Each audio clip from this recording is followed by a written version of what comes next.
ఇంకోటి కూడా చెప్తున్నా బ్రదర్, అది మా ఎమ్మెల్యేలే అనుకోరి, పోయినోళ్ళే అనుకోరి. ఎవరైతే ఇవాళ కేసీఆర్ గారిని మోసం చేస్తున్న ఎమ్మెల్యేలు కావచ్చు, ఎవరైనా కావచ్చు, బిడ్డ ఎవరిని ఇచ్చిపెట్టాం రేపు అధికారానికి వచ్చినాక గుర్తుపెట్టుకోరు. వీళ్ళు స్కూల్ మాకు కూడా తెలుసు. మళ్ళీ మీరు కేసీఆర్ గారి దగ్గరకు వచ్చో, కేటీఆర్ గారి దగ్గరకు వచ్చో, హరీష్ రావు గారి దగ్గరకు వచ్చో, కాలు పట్టుకున్నా ఏలు పట్టుకున్నా లబో దిబో ఏడ్చిన పార్టీలకు రానియం గుర్తుపెట్టుకోరు. ఇంతకు ముందున్న కేసీఆర్ గారు ఇప్పుడు ఉండరు. ఎటు పరిస్థితిలో ఎవరిని కూడా వదిలిపెట్టాం. మీ లొసుకులని మాకు కూడా తెలుసు.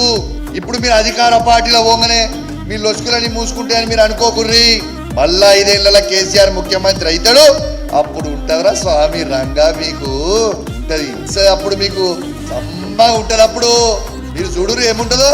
కానీ బిడ్డ 5 ఏళ్ల వరకు ఎంజాయ్ చేస్తారు కావచ్చు, 5 ఏళ్ల తర్వాత మీకు ఉంటది చూడు స్వామి రంగా. తర్వాత చూడు ఎట్లుంటుందో మీ కథ.